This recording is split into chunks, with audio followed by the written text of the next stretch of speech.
कहानियाँ आसपास की, जीने के एहसास की। इसी टैगलाइन के साथ आरबीएस मोइन स्टोरीज पर मैं हूं आपका दोस्त मोइनुद्दीन चिश्ती। हाजिर हूं एक नए मोटिवेशनल वीडियो के साथ।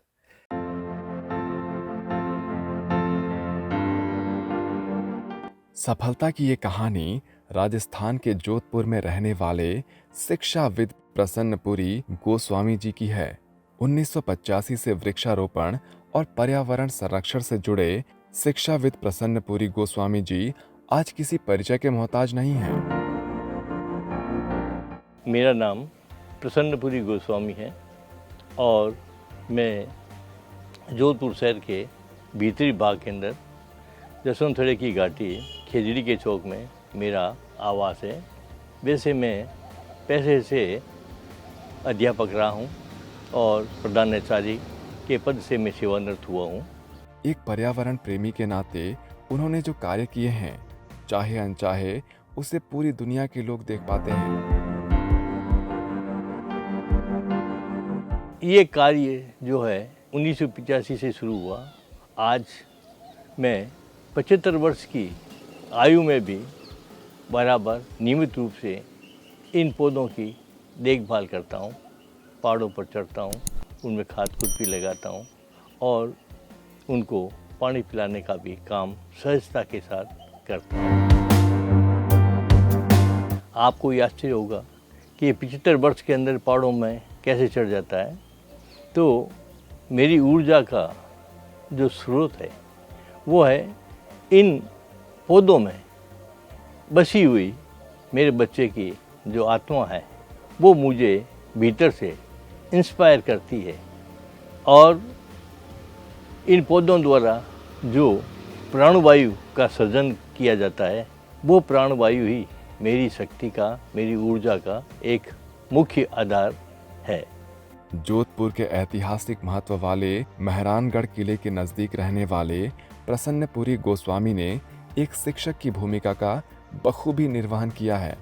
शिक्षक की भूमिका निभाते हुए आपने जहां युवा पीढ़ी को पेड़ पौधे लगाकर धरती को हरा भरा बनाने का संकल्प दिलवाया, वहीं खुद भी दृढ़ इच्छा शक्ति के साथ इस संकल्प को अपनी जिंदगी में लिया और निभाया भी।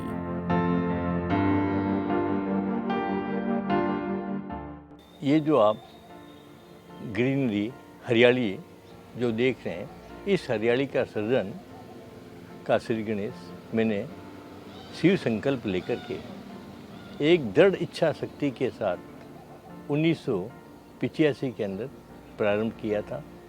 इसके पीछे मेरा एकमात्र उद्देश्य यही था कि बचपन से मैंने इन पहाड़ियों को सूखी, नंगी, बंजर और वीरान देखी है। तो एक दिमाग के अंदर एक आया कि अगर ये पहाड़ियाँ हरी भरी हो जाए तो क्या होगा कि इस क्षेत्र के अंदर हरियाली आने से पर्यटकों को एक अच्छा सुकून मिलेगा।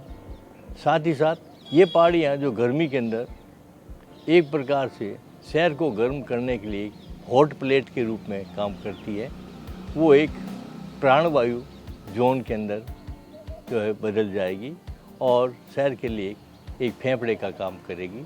साथ ही साथ इन पहाड़ियों पर अतिक्रमण नहीं हो जाए और अवैध बस्तियाँ नहीं बस जाए, उनको भी एक प्रकार से रोकने का मेरे दिमाग के अंदर एक विचार था। अनेक अभावों, कठिनाइयों, संघर्षों, लोगों की फब्तियों और उनके द्वारा मेरे काम के अंदर व्यवधान, बाधा पहुंचाने का प्रयास किया गया, परंतु मैंने उनकी कोई परवाह नहीं की। आपको ये बताते हुए मुझे कोई संकोच नहीं होता है कि इन समाज विरोधी लोगों ने जो मेरे कार्य से संतुष्ट नहीं थे, उन्होंने एक ही रात में 100-200 पौधे एक साथ उखाड़ करके डाल दिए, परंतु मैंने उनकी चुनौती को स्वीकार किया और तुरंत प्रभाव से पुनः ये पौधे लगा दिए। तब उन लोगों के मन में आया कि ये जो काम कर रहा है, ये नेक काम कर रहा है और इन पहाड़ों पर पेड़ लगाने के पीछे इसका उद्देश्य कोई प्लॉट रोकना नहीं है और अवैध बस्तियाँ बसाना नहीं है। इसका काम एक पवित्र काम है और हरियाली का सृजन करना है। तो वही विरोध के हाथ मेरे लिए सहायता के हाथ के रूप में आए। तो इस तरह से कोई भी आप काम करोगे तो आपका पहले विरोध होगा, इसके बाद जो है फिर आदमी जो है आपके साथ जुड़ने का प्रयास करेंगे। इसे हमारे मारवाड़ी में कहते हैं, एक बार आपकी चाशनी ज़रूर देखते हैं कि चाशनी कितनी है, इसके अंदर काम करने की ताकत है या इसके पीछे इसका मूल उद्देश्य क्या था। ये मूल उद्देश्य जो है पता पड़ने के बाद फिर लोग आपके काम की सराहना के अंदर उतर जाएंगे। आज हम कह सकते हैं कि आपने अपनी पूरी जिंदगी ही इस संकल्प को निभाते हुए बिता दी है। आज देश विदेश से जो भी पर्यटक जोधपुर घूमने आते हैं, यहाँ के किले को देखे बिना नहीं लौटते। पर्यटकों को किले के आसपास की पहाड़ियों पर जो हरियाली दिखती है, वो अकेले इस शिक्षक द्वारा किया गया कार्य है।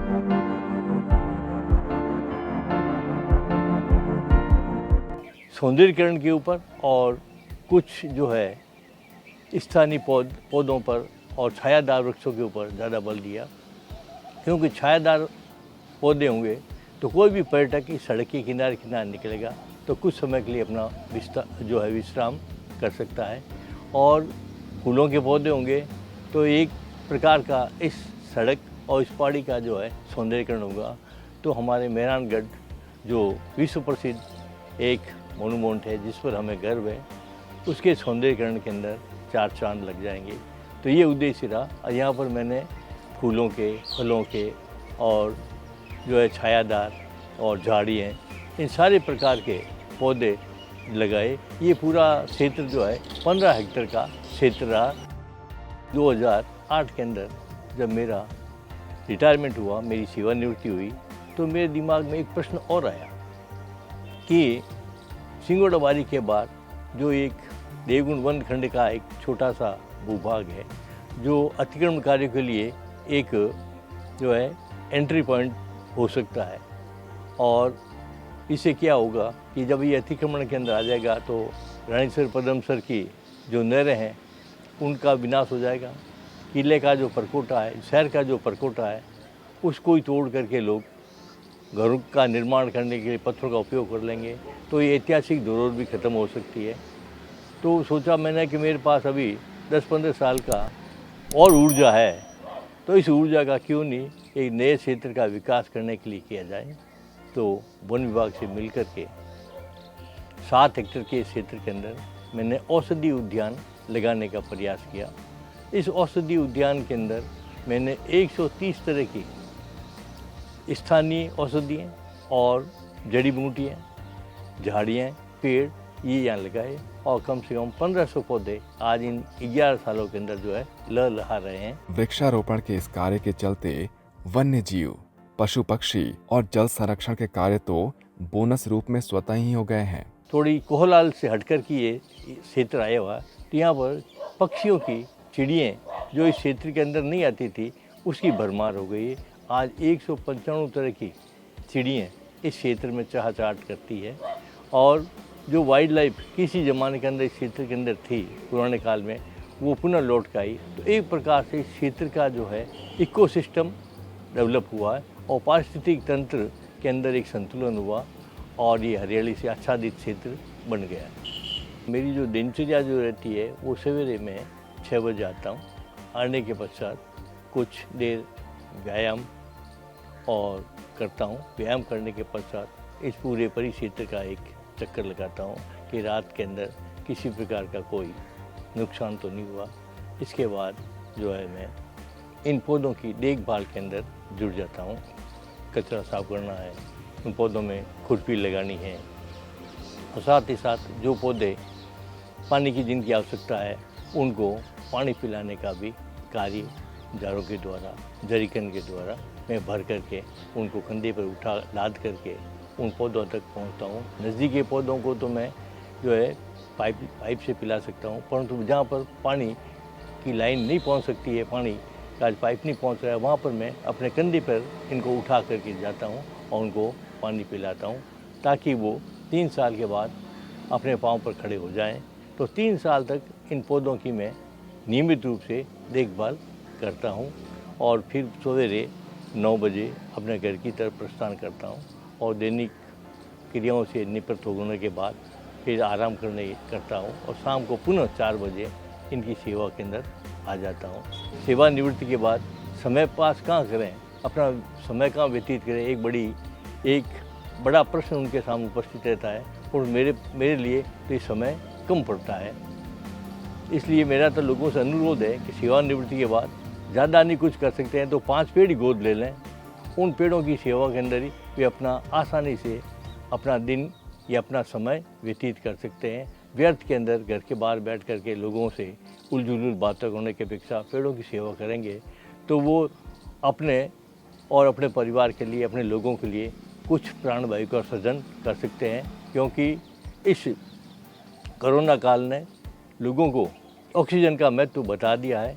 अगर अब भी नहीं सुधरे तो ये कोरोना जो है ऑक्सीजन की प्राणवायु की कमी से लोगों को झेल सकता है। तो ज़्यादा से ज़्यादा मात्रा में पेड़ लगाएं और ये ऑक्सीजन जो बैंक कारखाने हैं जो बिना किसी पैसे के ये खड़े हैं उनका देखभाल करें, उनकी रक्षा करें, उनको लगाएं तो ज़्यादा अच्छा रहेगा। साल 2004 में उनके बड़े बेटे प्रमोद पुरी गोस्वामी उनके वृक्षों की देखभाल करते हुए शहीद हो गए।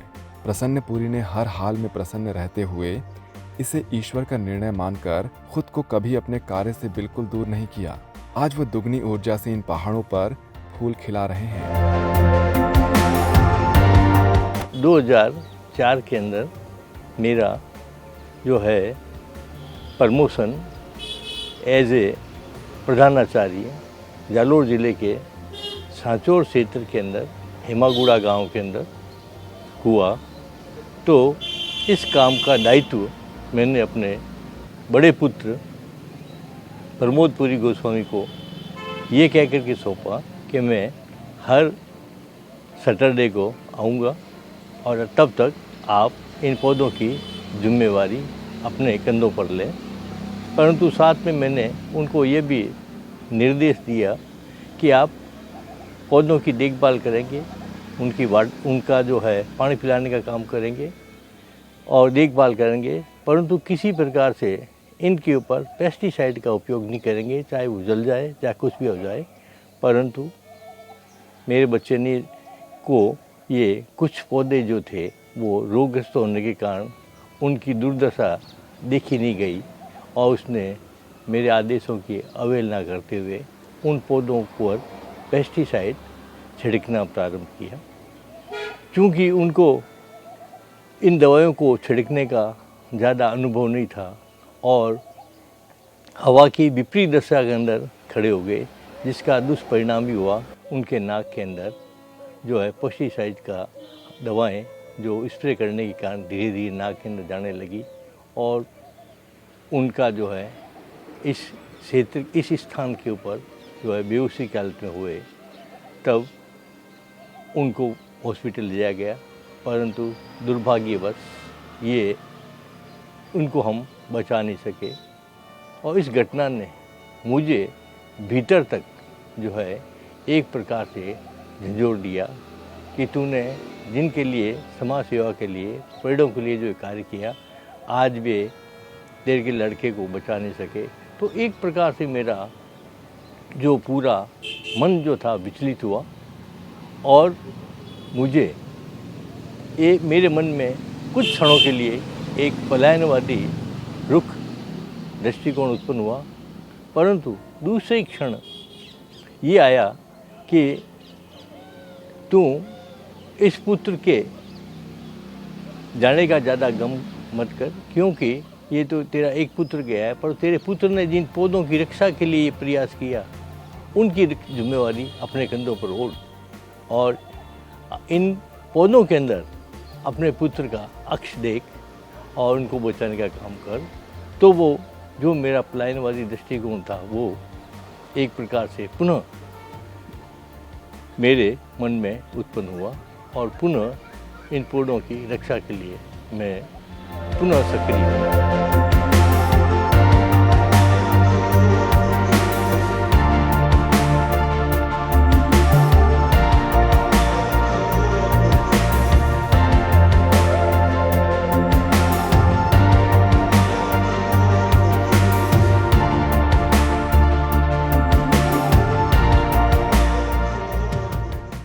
आपको हमारी कहानी कैसी लगी हमें कमेंट करके ज़रूर बताएं। और यदि आप पहली बार हमारे चैनल पर आएँ तो चैनल को सब्सक्राइब करें। हम आपके लिए ऐसी ही मोटिवेशनल कहानियाँ लेकर आते रहते हैं।